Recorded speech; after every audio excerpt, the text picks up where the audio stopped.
What I want to talk today is about a new model of historical analysis. How can we understand the movement of history?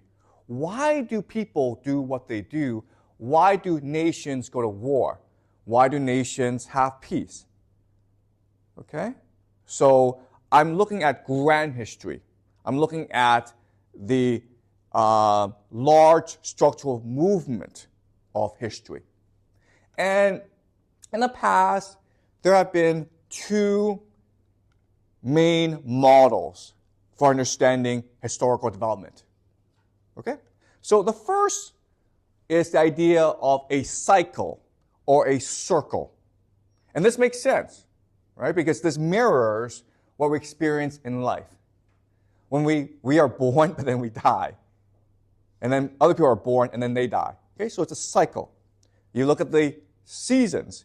There's winter, but that gives rise to spring, which then gives rise to summer, then the fall, then winter again. It's a cycle. Okay? So throughout most of human history, most people have understood the movement of the world as a cycle. This is certainly true in Chinese history, right? Dynasties rise because they have the mandate of heaven. Heaven favors them. And they do justice when they first arise. But over time, for a variety of reasons, because of corruption, because there's a bad emperor, they lose the mandate of heaven, which allows a rebellion, which then creates a new dynasty.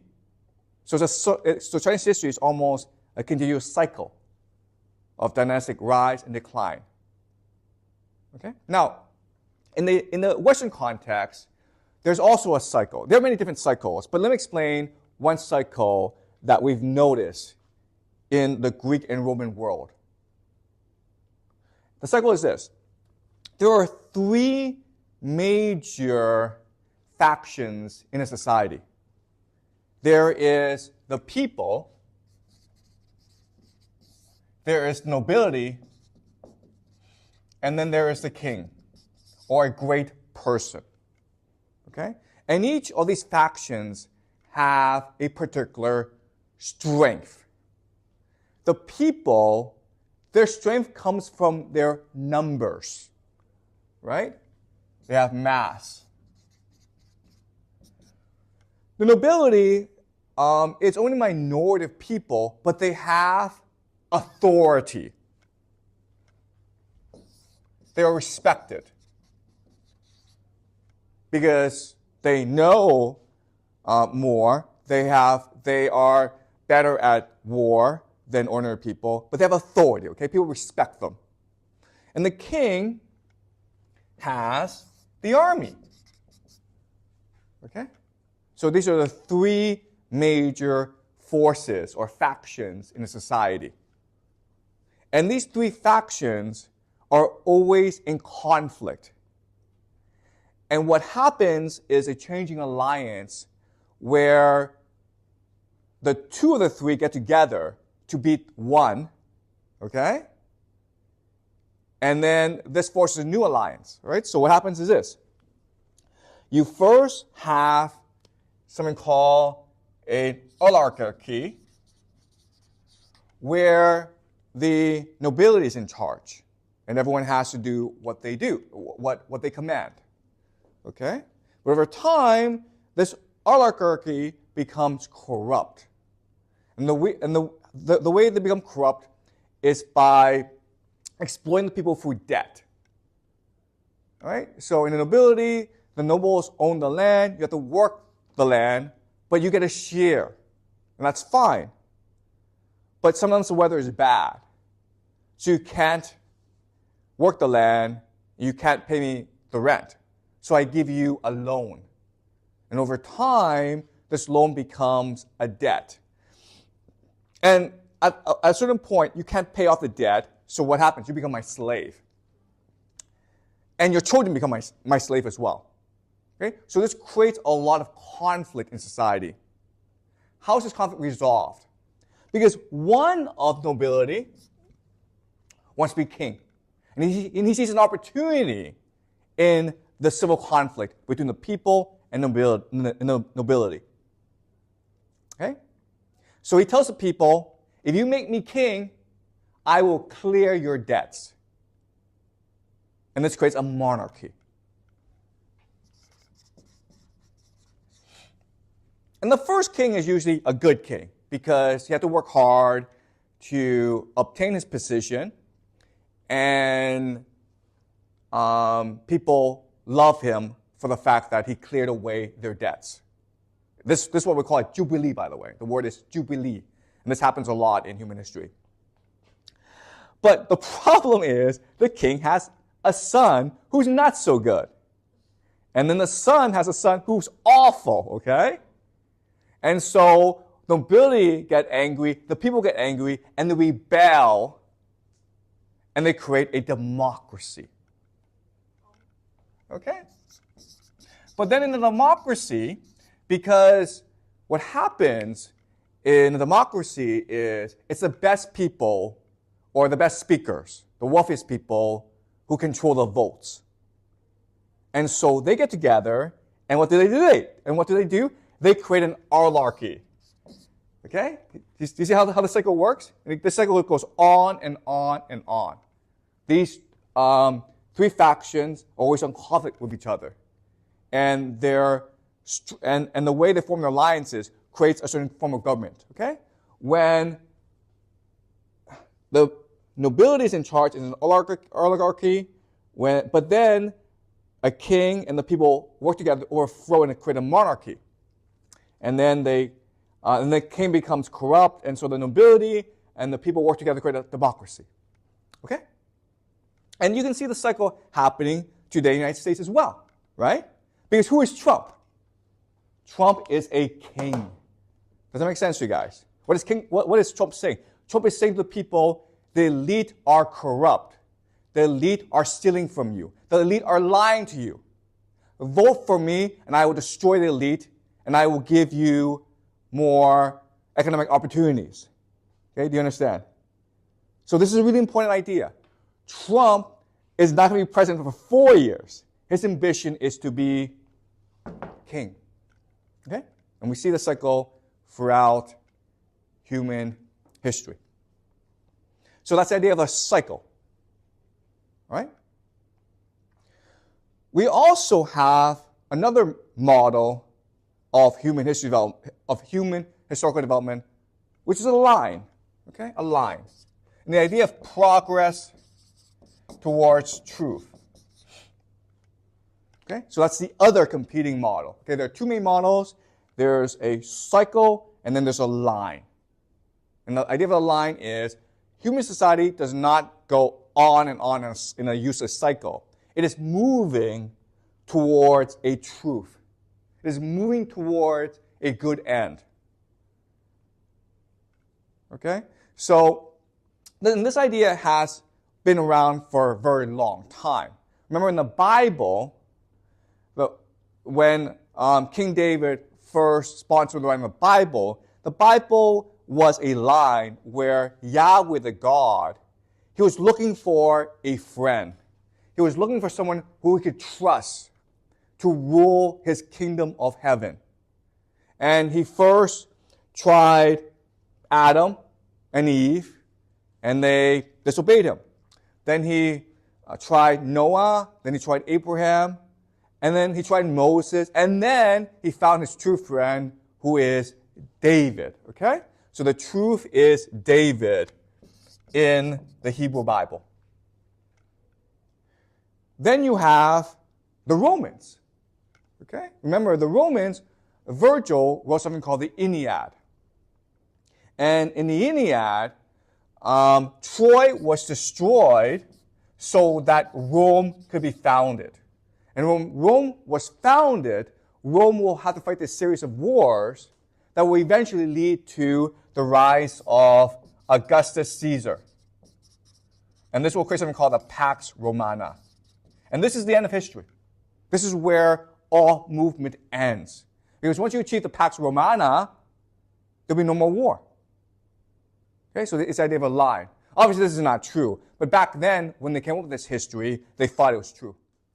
And I want to argue why these two models don't really work. And it has to do with the fact that history, as an academic discipline, it's just not very good. It's just not.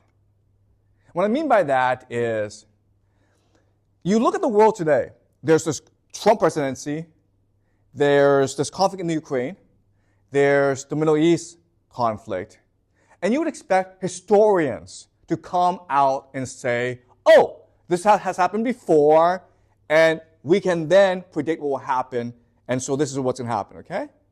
But guess what, guys? They're not doing that. Also, they're not very good at predicting things. They're just not. History is notorious for not being able to tell us much about the future. And historians say, well, it's because we look at the past. And for me, this is frustrating because if the history is any good, if the history is accurate, then it should help us predict the future, or at least better understand the present, okay? So the idea of truth, what is truth? Well, truth does two things. First, it explains. Why did this happen? Why did World War II start? And the answer we have today is like, Hitler was a bad guy. He was evil. Okay? That doesn't explain much for us. And then it also has to predict. It predicts. If it's truthful, then it predicts. And history doesn't do that. So I want to fix this problem by introducing a new model of history, which is a lot more complicated, okay? I'll be honest with you, it's a lot more complicated. But I think for our purposes, it's more useful at explaining why things happen the way they do. And it helps us also predict what will happen. Okay? And this model is what I call the Oceanic Currents of History. Imagine the world as a huge ocean. And within each ocean, there's an ecosystem which has currents. And then these currents come into conflict with each other, which leads to a new development. Okay? So think about hurricanes. And the thing that's really important about this model that I'm proposing is there's no moral judgment in it. Okay? I mean, obviously in the line, the end where we're going is good and where we're at now is bad. Okay? But what I'm saying is this moral judgment saying this is good, this is bad, it's not helpful. It doesn't really tell us anything. All right? Okay, I'm much more interested in explaining why this happened, how this happened, and where this is going. Okay, so let's look at the world to understand this theory.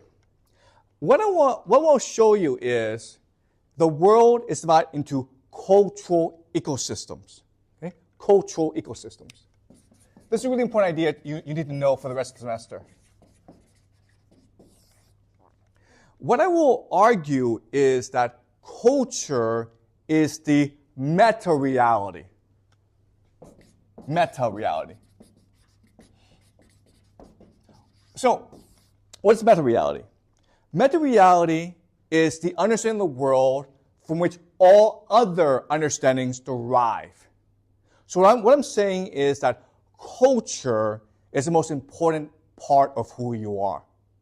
Much more important than your gender, much more important than your race, your ethnicity, much more important than your economic demographic, okay? You're rich, you're poor, okay? So to understand this idea, why culture is so important, I will do a thought experiment, okay? A thought experiment. And the thought experiment is this.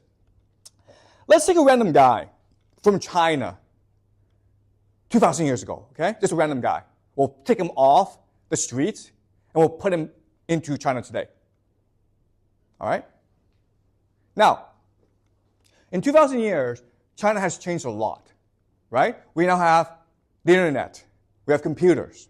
We have cell phones. We have skyscrapers. We have cars. We have roads, okay? So China has changed a lot in these 2,000 years.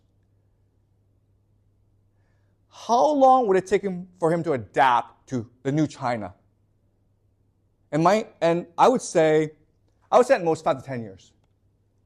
Because even though on the surface, China has changed a lot, deep down inside, Chinese culture has stayed consistent for the past 3,000 to 4,000 years. So he would understand how to make friends. He would understand if he were to get a job, how to associate with his boss and his colleagues. If he were to get married, he would know how to raise his children to have them succeed in China. Okay? Does that make sense to you guys? It would take him time to learn how to use a cell phone and how to use a computer and how to drive a car, but he can do so. Does that make sense? Now, let's do another experiment. Let's take a random guy from China today and put him in Germany today. Germany, okay? What I will argue is this. He will never, ever be able to adapt to the culture. He may get a job as a pizza delivery man, who knows, okay? But he will never, ever make friends who are German. He won't find a German wife. Whatever job he does, he won't know how to succeed. He won't know what to say to his boss. He won't know how to associate with his boss. Okay? Does that make sense? This is a guy who knows the internet, who knows how to drive a car, who can speak English, but because of the culture, he's always a stranger. Does that make sense? This thought experiment, I hope, shows you the persistence of culture. It's the most important part of who you are. It drives everything else. It drives how you see the world. It drives how you interact with others. Okay? So what matters is the culture and nothing else. And what I want to show you is, this semester, is the world can be divided into cultural ecosystems because of the history, because of the geography, because of the demographics. Okay, does that make sense? So, look, Europe is a cultural ecosystem. All right, meaning someone from Germany can go to Italy and still feel at home. They don't speak the same language, the geography is different, but they share the same cultural orientation, the same cultural values. All right? Someone who lives in the Middle East, okay, well, something called the Levant, Israel and other places, okay, but basically the Middle East. That's also another cultural ecosystem. Then you have the steppes. Okay? So remember, the steppes are this grassland, this ocean of grassland that basically extends from Hungary to Mongolia, okay? And then you have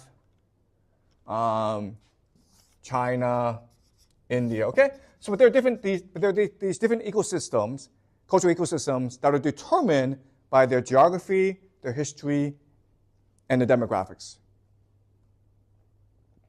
And culture is a response to geography, history, and demographics, okay? Does that make sense? All right? Now, what I will show you is that within each ecosystem, they're always interacting with each other, okay? They're always interacting with each other. And when they change their interaction with each other, all right? So, let's ask a really important question, which is, why do empires, why do they fall, why do they decline, why do they fail? And this is a really important question. How was it possible for the Roman Empire to collapse. How were the Greeks able to defeat the Persian Empire? How were the Mongolians, the Manchus, able to conquer the Chinese Empire? All right? And what I will show you this semester is, when this happens, when empire is conquered, the pattern is the same. There's a consistent pattern in this. All right? So let me explain the pattern. And then for the semester, we'll go into specific instances of this pattern to explore the specifics. Okay? Does that make sense? All right. So what happens is this. Why empires fall is there's usually an empire, okay? Let's just say Rome. And as they expand, they encounter something called the borderlands. Okay, borderlands. Borderlands are just places that are the intersections of empires. Okay, so Mongolia is the borderland of the Chinese Empire, right? Arabia is the borderland of the Byzantine and the Sasanian Persian empires, okay? And the borderlands and the empire become, at first, symbiotic.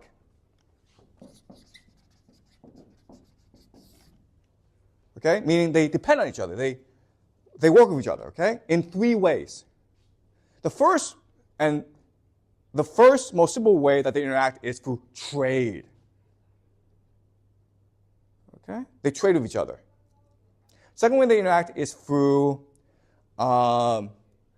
military cooperation. So what often happens is the empire needs mercenaries.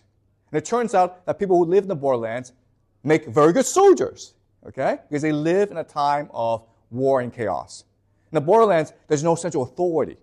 So they're always fighting each other. So they make very good soldiers. And then the third way they interact with each other is some people in the borderlands will raid and pillage the empire, the outskirts of the empire, for resources, okay? So they are interacting with each other. So the pattern is this. The borderlands first start off as maybe an isolated region of the world. So Arabia, the steppes, and the Germanic North, okay? What we call Scandinavia today, okay? The Norsemen. So these are all isolated parts. But as the empire expands, they start to interact with these isolated ecosystems. And when they interact, what happens is these borderlands become energized. Okay? It's like the empire is adding fuel to the borderlands by giving them more wealth, by giving them more knowledge, by giving them more access to information. Okay? Does that make sense? And over time, what happens is, because of this new energy, the borderlands become much more populated, much more wealthy, much more knowledgeable. And then it creates internal conflicts within their borderlands. And the only way for them to resolve this conflict is to expand. Okay? They have to expand now. And in the process of expansion, what happens is, now and then, they will conquer the empire. All right? That's a pattern. The borderlands. Why is it true that the borderlands are able to conquer the empire? And my argument to you is cultural. Culture. It's cultural. All right? So we have this prejudice or misunderstanding about civilization. All right? Civilization. Civilization is about cities. It's about writing. It's about technology. It's about wealth. And if you looked at it that way, then you don't really understand why is it these borderlands, the Mongolians, the Manchus, the Vikings, the Arabians, the Greeks, why are they able to conquer these empires? That makes no sense to you. So what I'm trying to say to you is, what I'm trying to tell you is, this is a wrong way of looking at it.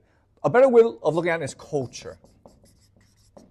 In the borderlands, there's a certain culture that develops because it's the borderlands. It's a culture that focuses on freedom,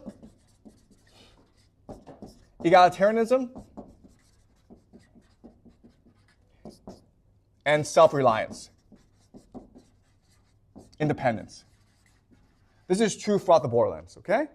If we were to go back to Mongolia during the time of Genghis Khan, if we were to go back to the European North of the time of the Vikings, these are cultures that emphasize freedom, egalitarianism, and self-reliance.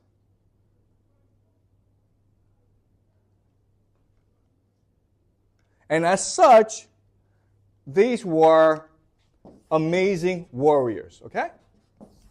So let's look at an example. Let's look at the Vikings, okay? The Vikings didn't know how to read or write. They didn't have any mathematics. They didn't have cities. But from age 2 or 3, their kids were learning how to swim, how to row boats, how to cook, how to hunt, how to fight, how to ride horses. Does that make sense? And what are civilized kids doing? They're learning how to do test questions. Right? In a war, who's going to win? Well, obviously, these guys. Okay? Does that make sense? So this is the idea of the oceanic currents, okay?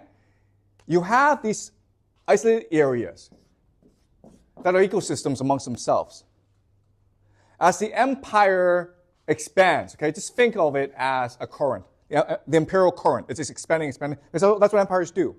It energizes these areas. And these areas actually have much more energetic potential than the empire, which is dying, okay? And this energy forces so much energy in this borderlands that they are now become like a hurricane. And they have to ride through history. Sometimes they're defeated. But sometimes, like the Greeks, like the Vikings, like the Mongolians, like the Arabians, they win. And when they win, they create a lot of destruction, okay? And that's the idea I want you implanted in your head. These are currents. These are natural forces that are unstoppable. Once they start, you cannot stop them. Okay? This war in Ukraine, it is a hurricane that will engulf all of Europe.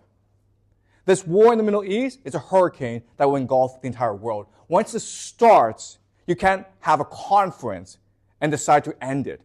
These things cannot end until they reach their natural course. Okay? The hurricane stopped when it runs out of energy. Does that make sense? The hurricane does not negotiate with you and say, oh, well, you make a very good case for why I shouldn't destroy you, so I'll just stop. Hurricanes don't do that. Okay, these are natural forces. Right? And this is what I will show you this semester. And I will also show you how this connects to current events. And then once we do that, we should be able to predict current events. And just to let you know, spoiler alert, things will not end well. Okay? We are looking at the complete and utter destruction of the world we live in today. Nothing will be the same.